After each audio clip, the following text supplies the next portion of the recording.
Shalom. Barak Yahweh, Ba'ashim Yahushai, Ba'ashim Karkadash. All praises and glories definitely due, especially in the times we're living in.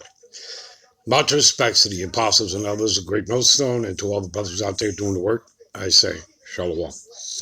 All right, we're going to play a little bit of this video here, and this is just a further response to the 12-tribe controversy that other Apostle Tahar put up here. So I'm just going to play a little bit of it here in the beginning, and then we're going to go to an article and stuff, and we'll get into it a little bit here. All right, so let's get right to it. All right. You are not a man at 12. That is a lie. Giving all praise to Yahweh, Ba'ashim Yahushai, Ba'ashim Rakakadash. And this is a comment sent in on the video I did dealing with Sonetta and Daniela. And this is put up by Bishop Melchizedek, which is a.k.a. Ayathan.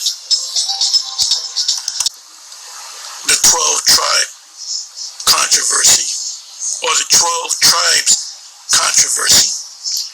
Giving all praise to Yahweh, Ba'ashim Yahushai, Ba'ashim Karkadash.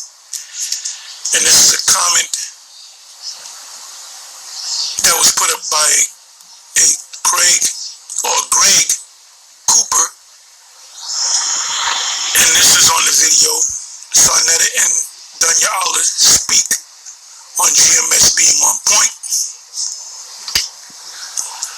And I'll just go ahead and read it.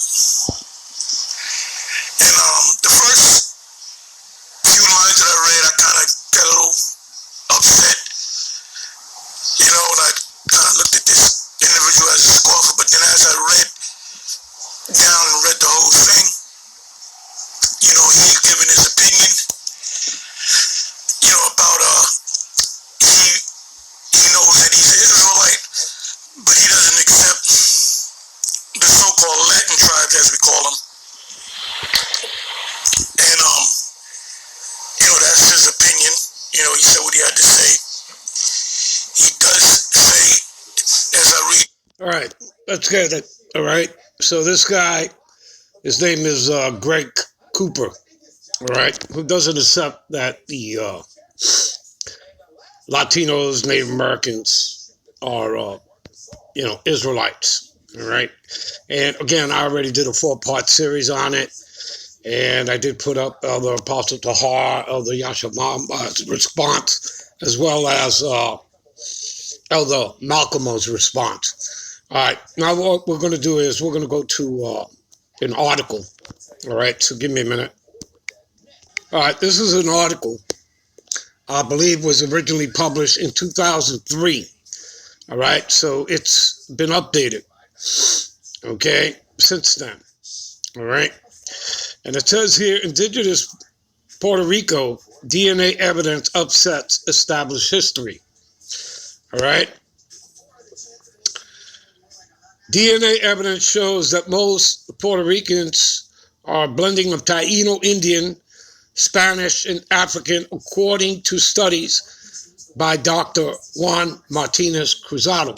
He's a genius. All right. So he does,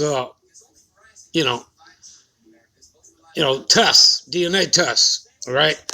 And this is going to be about the fact that he did a survey, conducted over 400 people from the darkest brown, what many of you out there will call black. There's no such people called black, all right? There's no such thing as black people, okay? So from the darkest brown to the palest, right? Light skin. You even have Puerto Ricans that have blonde hair and blue eyes. Okay? All right?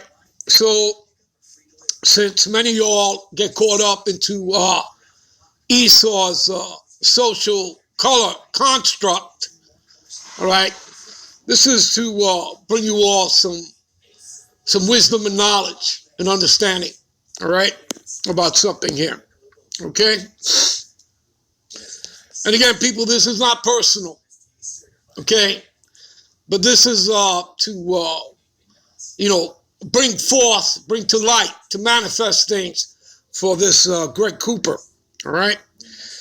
History is written by the conquerors, and we know Esau Edom to be what?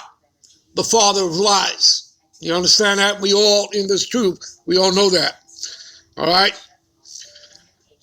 The wicked, as soon as they be born, they go estranged from the womb, doing what? Speaking lies, all right? All right.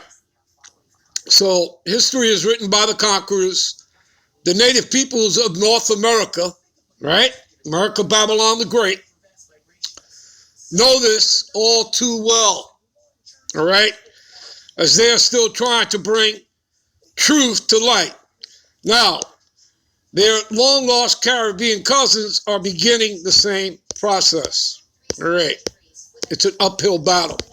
Most Puerto Ricans know or think they know their ethnic racial history, a blending of Taino, Indian, Spanish, and African, all right? Students of the island's past have read the same account for over 300 years, that native people, right, native, aboriginal, indigenous people, right, and their societies were killed off by the Spanish invaders by the 1600s. Again, just lies, all right? Again, as we read in Escalatius 4 and 16, there's no end to all people, all right? So all 18 nations that the Lord created are still here on this earth, all right? All right, let's move on. And it was always noted, though, how many of the original colonists married Taino women, okay, and had Taino concubines, producing, all right, the original Mazteca mixture that when blended with African would produce Puerto Ricans, right? All right. Those first unions, according to conventional wisdom, explained why some Puerto Ricans have a little bit of native heritage. Mainly, we are Spanish, we are told, right? With little African blood and far away Taino ancestry, right? But the order of that sequence will have to change, okay? Dr. Juan Martinez Cruzado, a genius from the University of Puerto Rico, Mayagüez, who designed an island-wide DNA survey, released the final numbers and the analysis of the project in 2003. That's when originally this was published, this article. And these results tell a different story. Are you listening to this, Mr. Greg Cooper? All right. According to the study founded by the U.S. National Science Foundation, 61%, all right, of all Puerto Ricans have what they call American Indian, in other words, native, right, indigenous, aboriginal DNA, okay? And they also have 27% of African, right? That would be of the southern tribes, right? So 61% of their DNA is made up of the northern kingdom, right? Known as the lost tribes of Israel, okay? And by the way, the tribe of Ephraim is also known as second in command under Judah, all right? After Judah, Ephraim is, the next in line as head, because Ephraim is the head tribe of the northern kingdom, as Judah is actually the head tribe over all 12 tribes, all right? And nobody has a problem with that. For our Lord comes out of the tribe of Judah, Hebrews 7:14, all right? All right, so they're made up, all right? The Puerto Rican, the tribe of Ephraim, is made up of 61% of Native American, 27% African, and 12% Caucasian. And that's what makes up the tribe of Ephraim. And by the way, this test here was not only done on the island, he also went out to South America, I believe also Cuba, and the same results were found. And again, this is from the darkest brown to the lightest person on the island with blonde hair and blue eyes. And these are the results. So it has nothing to do with the outer appearance, the outer countenance of man, which again, you can read about in 1 Samuel 2 and 16. You can read about it in Romans 8:14.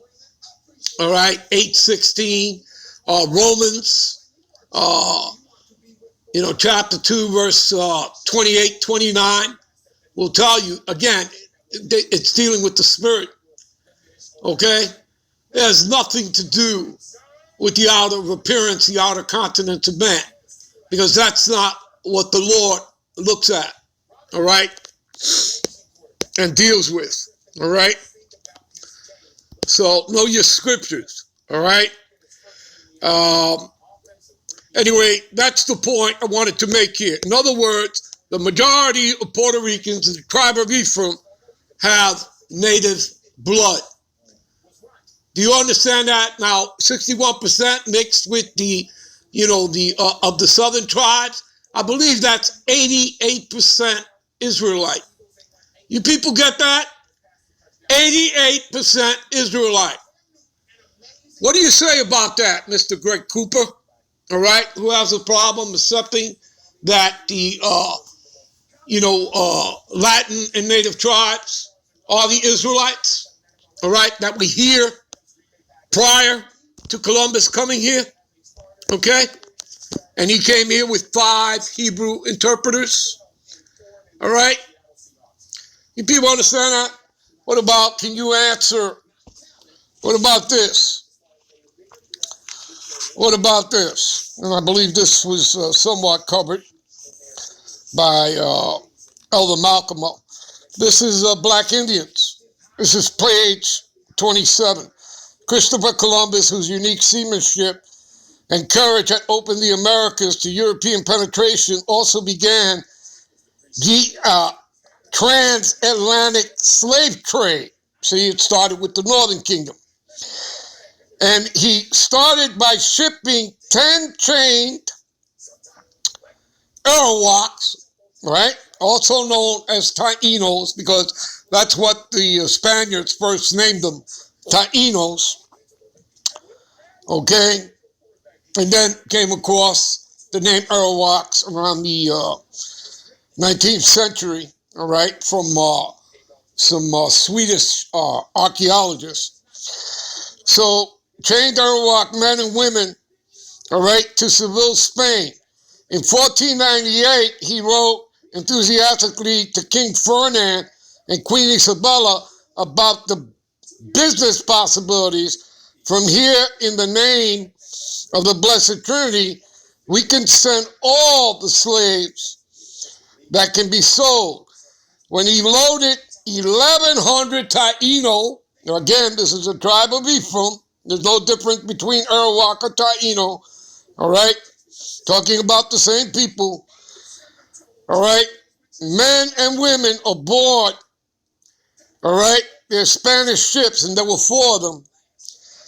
And the crowding and the stormy Atlantic crossing took a fearful toll. Only 300 survived the trip back to Seville, Spain, which became the capital, the European capital of the Atlantic slave trade. But Columbus and Spain had decided to continue on the profitable slave trade, even though only 300 survived out of the 1,100. We know that mostly those were women and more than likely raped, all right? Okay? But Columbus and Spain decided to continue the profitable Atlantic slave trade from the Americas, all right, to Seville, Spain. And thus, Seville, Spain became the slave capital of Spain and all of Europe, all right? Try explaining that, Mr. Greg Cooper. We'll be right back with part 2. Shalom.